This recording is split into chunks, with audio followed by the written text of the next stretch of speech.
విభిన్న రాజకీయ పరిణామాలకు కేర్ ఆఫ్ అడ్రస్ ఆ నియోజకవర్గం. గత ఎన్నికల్లో తెలంగాణ రాష్ట్రంలో సిపిఐ ఆ సీట్ను దక్కించుకుంది.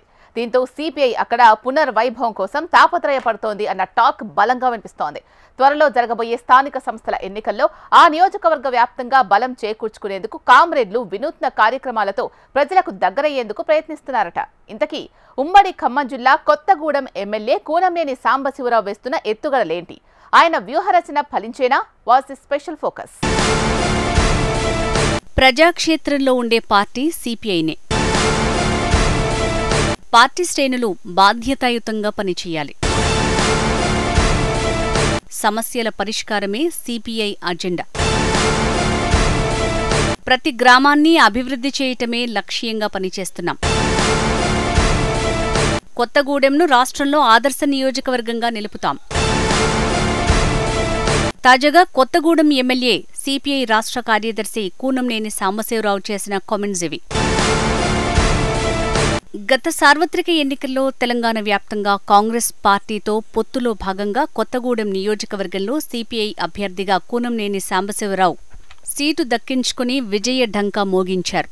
అప్పటి నుంచి ప్రజల్లో నిత్యం తిరుగుతూ గతంలో ఉన్న పట్టు మళ్లీ సాధించేలా ప్రణాళికలతో ముందుకు సాగుతున్నారు.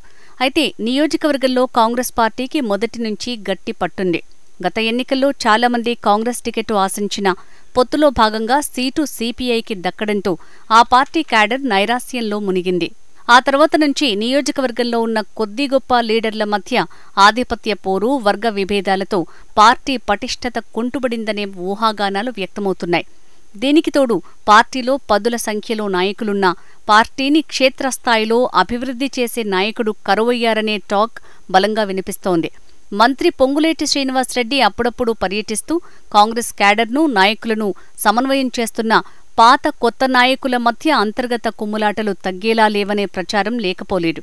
పార్టీ కార్యక్రమాల్లో సైతం సీనియర్, జూనియర్ నాయకులు అనుకుంటూ నాయకులు బహిరంగ సవాళ్లకు పోవటం జరుగుతోందట.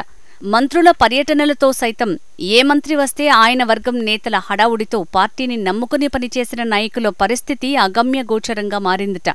కొత్తగూడెం, పాల్వంచ ప్రాంతాల్లో కాంగ్రెస్ పార్టీని నమ్ముకుని ఉన్న సీనియర్ నేతలు ఇప్పుడు సైలెంట్ కావడంతో ఇతర పార్టీల నుంచి వలస వచ్చిన కొత్త నాయకుల అత్యుత్సాహంతో కింది స్థాయి కార్యకర్తలు ఆవేదన చెందుతున్నారట. ఇక అప్పుడప్పుడు కొత్తగూడెం నియోజకవర్గంలో ఎంపీ రఘురామరెడ్డి వస్తూపోతూ ఉంటున్నారట. దీంతో నియోజకవర్గ రాజకీయాల్లో మంత్రులు అంతగా ఆసక్తి చూపకపోవడంతో కాంగ్రెస్ పార్టీలో నిస్తేజం ఆవహించిందనే టాక్ వినపడుతోంది.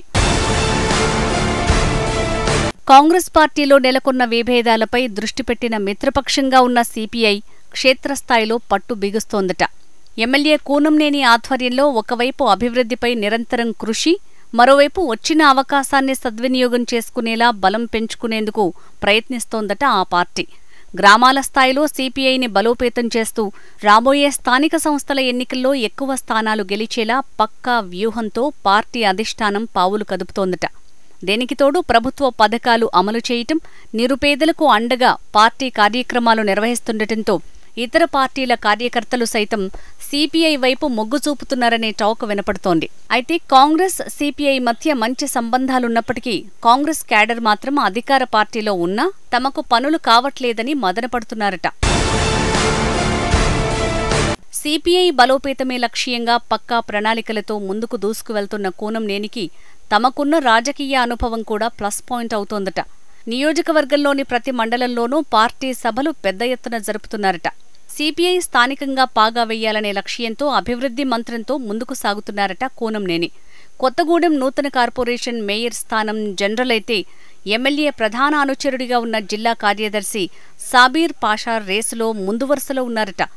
ఇలా సిపిఐ దూకుడుగా వ్యవహరిస్తోంటే అధికార కాంగ్రెస్ పార్టీ వర్గ విభేదాలతో కొట్టుమిట్టాడుతోందట. ఈ క్రమంలో కొత్తగూడెం నియోజకవర్గంలో కాంగ్రెస్ పార్టీ అధిష్టానం రాబోయే స్థానిక సంస్థల ఎన్నికల నేపథ్యంలో ఎలాంటి ప్రణాళికలతో ముందుకు వెళ్తుందో వేచి చూడాల్సిందే.